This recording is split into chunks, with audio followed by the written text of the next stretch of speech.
The next question: if all religions basically teach good, then why should we follow Islam?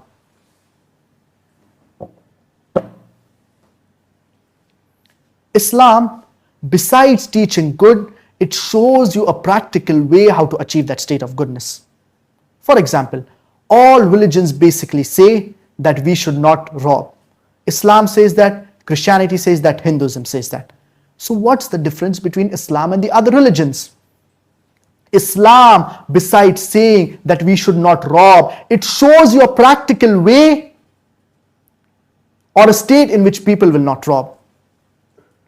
In Islam, we have a system of zakah. Every rich person who has a saving of more than the nisab level, of more than 85 grams of gold, he should give 2.5% of his saving every lunar year in charity. If every rich man give charity, poverty will eradicate from this world. There will not be a single human being who will die of hunger. And after that, if any man robs, chopping of the hands. Certain people might say chopping of the hands in this 21st century. Islam is a barbaric religion. Islam is a ruthless religion. America, happening to be one of the most advanced countries in the world, it has one of the highest rates of robbery.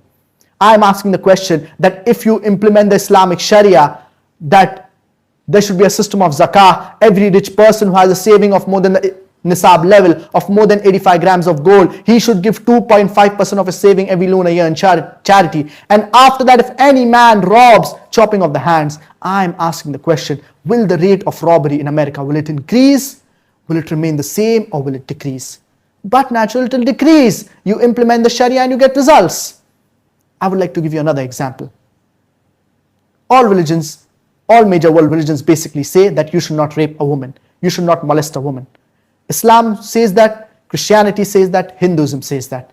So what's the difference between Islam and the other religions? Islam, besides saying that you should not molest a woman, you should not rape a woman, it shows you a practical way or a state in which people will not molest a woman, in which people will not rape a woman. Many people talk about hijab for the woman. Allah subhanahu wa ta'ala in the glorious Quran first talks about hijab for the man. Allah subhanahu wa ta'ala says in the glorious Quran, Surah An-Nur, chapter number 24, verse number 30, قُلْ لِلْمُؤْمِنِينَ يَغُضُّوا مِنْ أَبْصَارِهِمْ وَيَحْفَظُوا فُرُوجَهُمْ. Say to the believing man that he should lower his gaze and guard his modesty. Whenever any man looks at any woman, if any brazen thought, if any unashamed thought comes to his mind, he should lower his gaze. The next verse of the glorious Quran, Allah subhanahu wa ta'ala says in Surah An-Nur, chapter number 24, verse number 31. قُلْ لِلْمُؤْمِنَاتِ يَغْضُضْنَ مِنْ أَبْصَارِهِنَّ وَيَحْفَظْنَ فُرُوجَهُنَّ وَلَا يُبْدِينَ زِينَتَهُنَّ إِلَّا مَا ظَهَرَ مِنْهَا. Say to the believing woman that she should lower her gaze and guard her modesty and display not her beauty except what is ordinary thereof. And tell her to draw her veil over her bosoms and display not her beauty except in front of their husbands, their fathers, their sons. And there is a big list of mahrams, of close relatives who you cannot marry. Allah subhanahu wa ta'ala says in Surah Al-Ahzab, chapter number 33, verse number 59. يَا أَيُّهَا النَّبِيُّ قُلْ لِأَزْوَاجِكَ وَبَنَاتِكَ وَنِسَاءِ الْمُؤْمِنِينَ يُدْنِينَ عَلَيْهِنَّ مِنْ جَلَابِيبِهِنَّ ذَلِكَ أَدْنَى أَنْ يُعْرَفْنَ فَلَا يُؤْذَيْنَ. O Prophet, tell your wives and your daughters and the believing women that when they go abroad, they should put on the cloak, so that they shall be recognized and it will prevent them from being molested.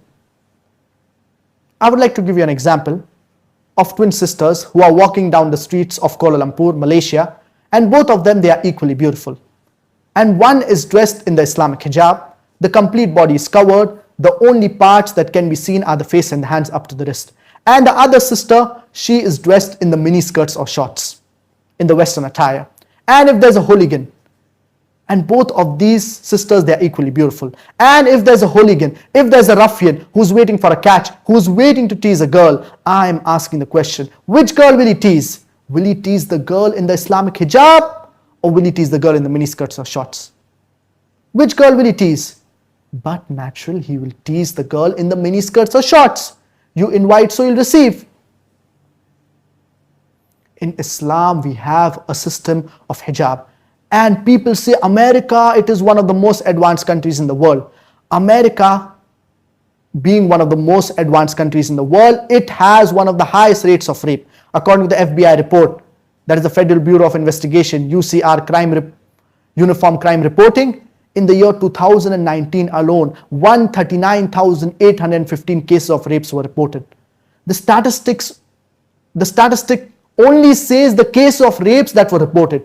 Imagine the several other cases of rapes that go unreported in USA.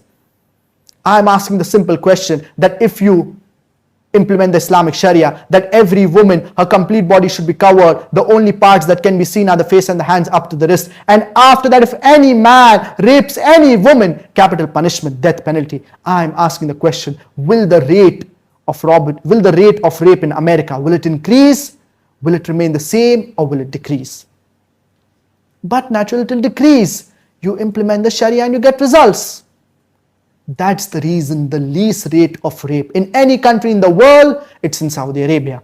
You implement the Sharia and you get results. Not that the Saudi police is very intelligent. The moment they stop implementing this law, the Sharia law, even the rate of rape in Saudi Arabia, it will increase. So the Islamic law, the Sharia law, it is a practical law. So Islam, besides teaching good, it shows you a practical way how to achieve that state of goodness.